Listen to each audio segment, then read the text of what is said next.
Out in Budapest. I'm a consultant working on behalf of Board BA 2 days a week.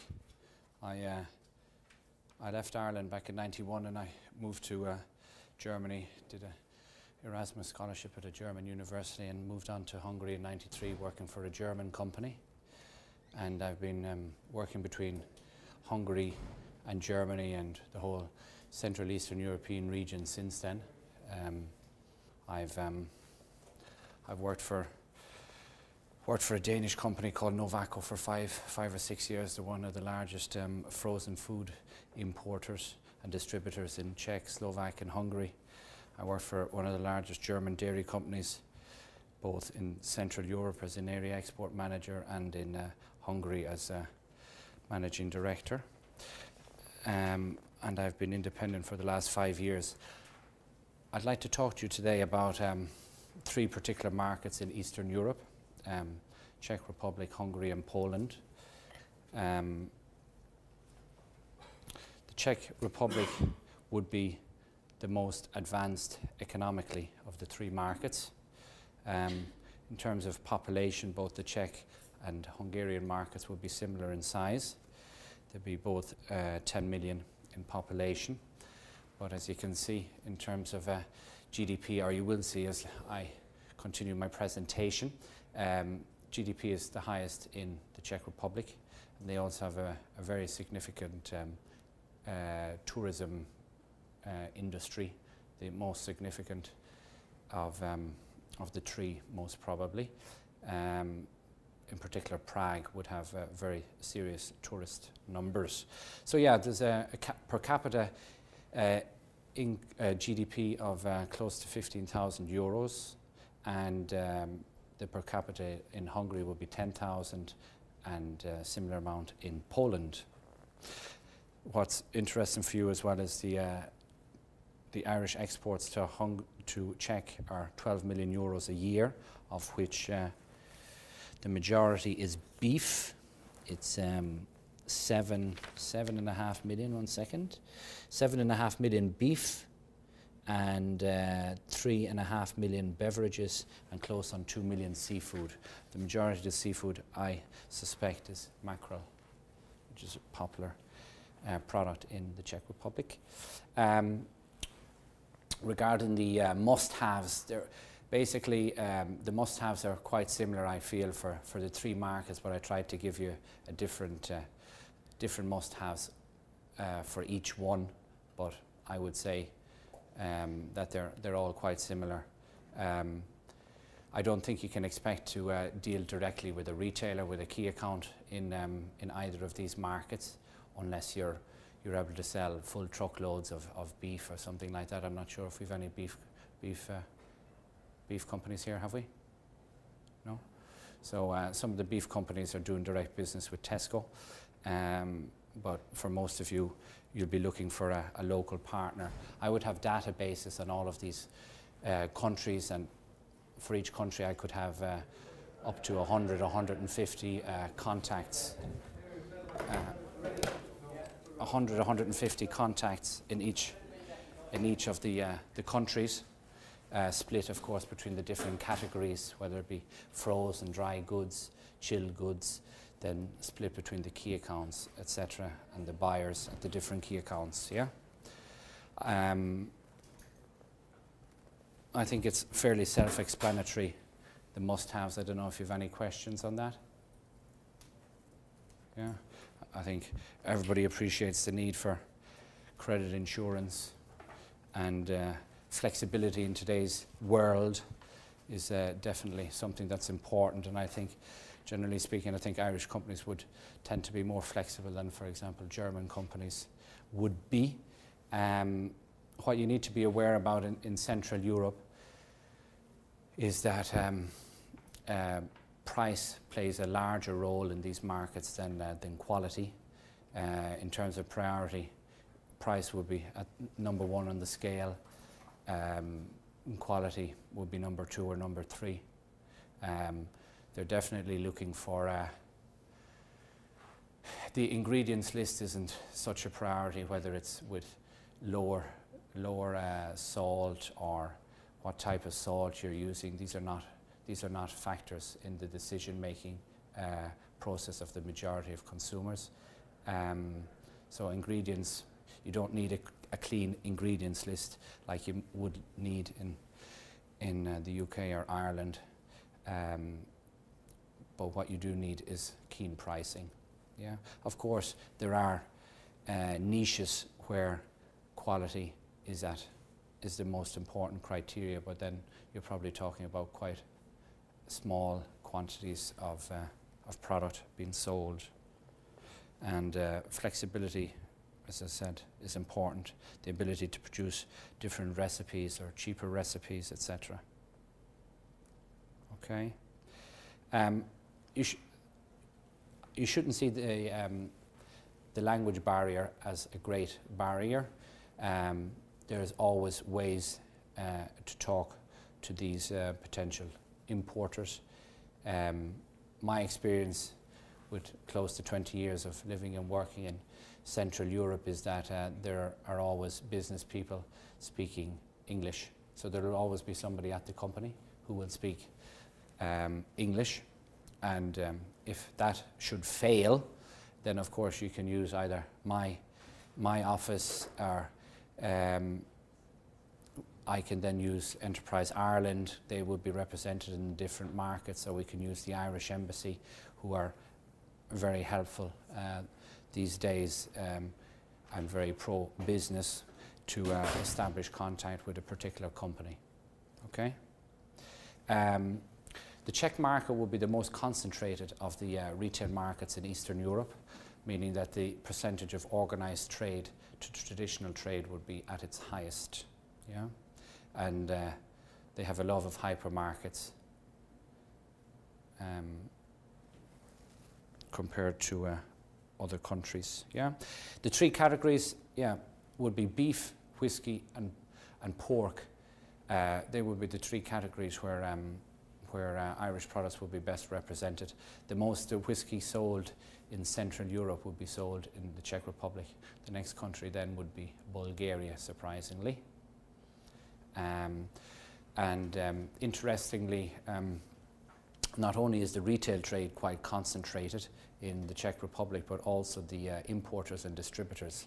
There's two companies there in Czech. One is called Animalco, so Animal Co., and they're a 200 million euro a year business, and they import tens of thousands of tons probably of various types of meat a year, and they would have contracts with all the key accounts and with all the wholesalers in the Czech Republic.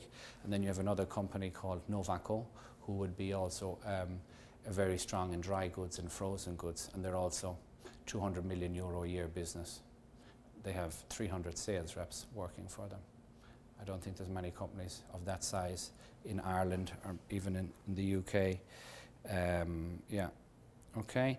Yeah, the economy is in a better situation. You could see that from the GDP per capita. Okay. Next up is Hungary, my country of residency for 16 years. So per capita income is a little over 10,000 euros per year. So compared to the Czech Republic, 4,000 euros less, which when you add that up is of course quite significant. And grocery retail spend is quite low at 1,200 euros. Now, if you break that down to 52 weeks, that's 25 euros a week. The average Irish person, when he goes shopping, any idea? I don't know what the figure is, but what would you estimate it to be? The average spend, would it be 150 euros? Times 52 weeks. So you can now, to a certain extent, understand where why there's an increased level of price sensitivity and a focus on pricing. What you need to know as well, of course, is there's the disposable income of the average Hungarian is, of course, significantly less than an Irish or a British or a Western European. That's the same in Hungary, the same in the Czech Republic, same in Poland. We're talking about average monthly salary of somewhere between 300 and 400 euros a month. yeah?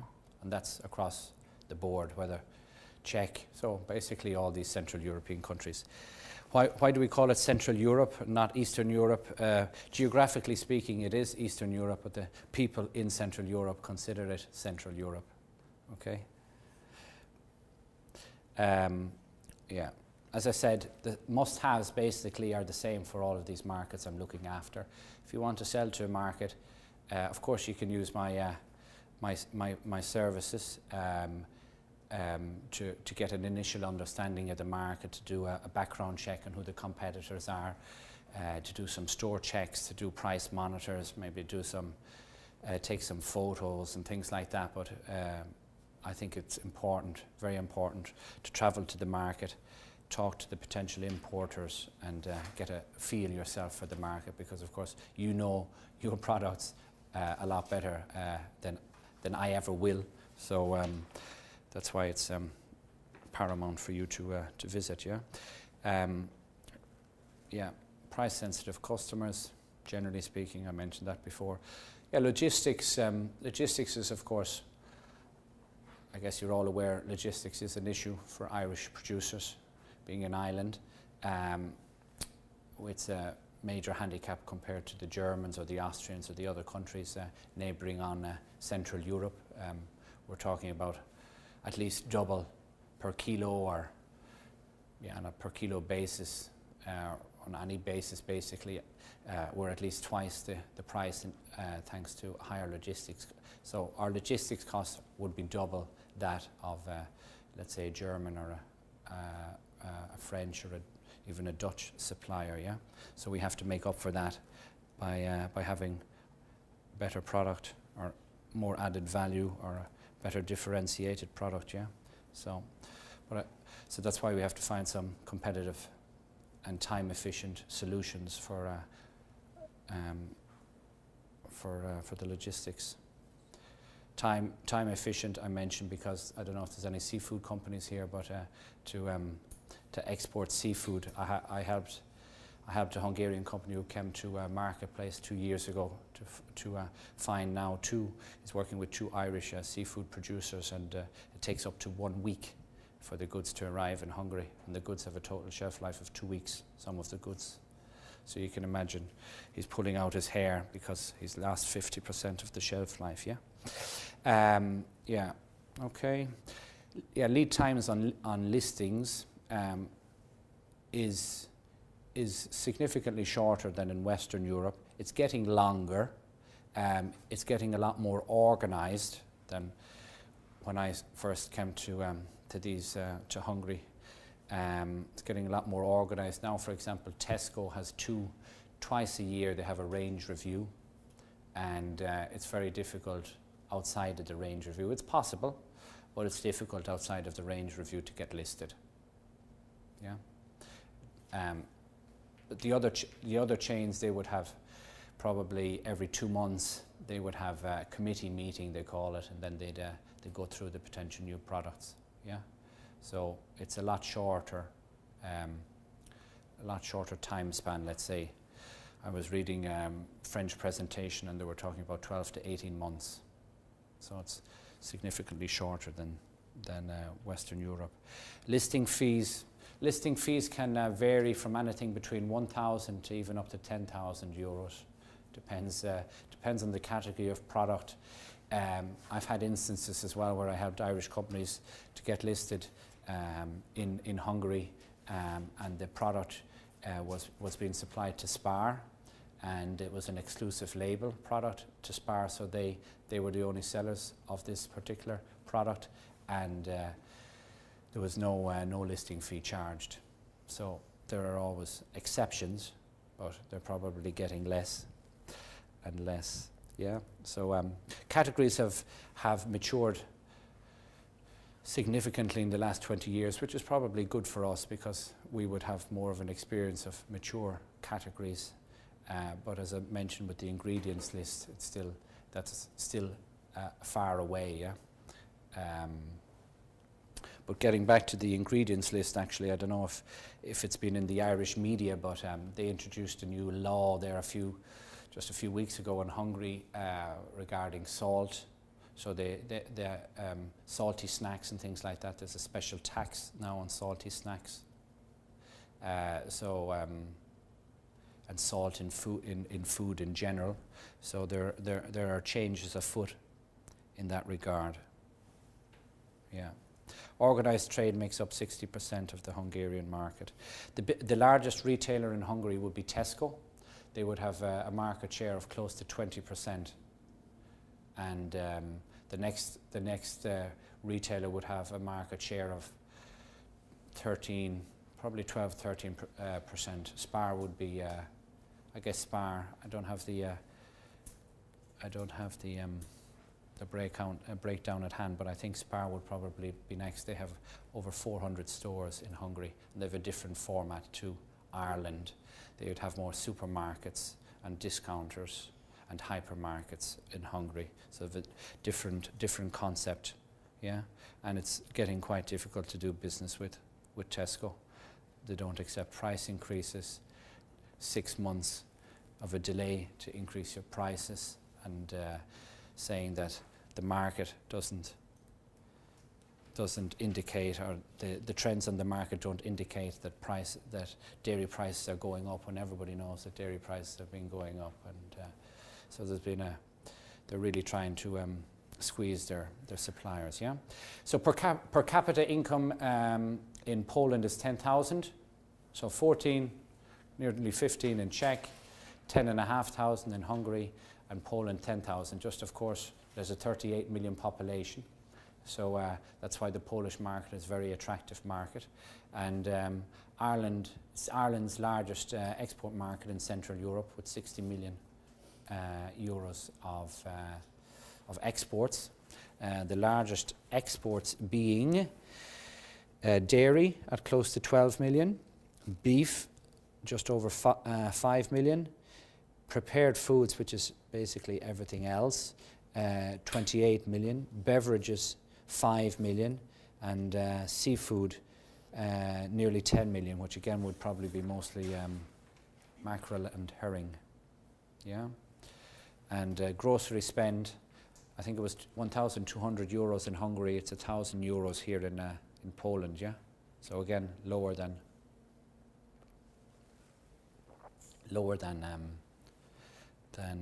in Hungary, yeah.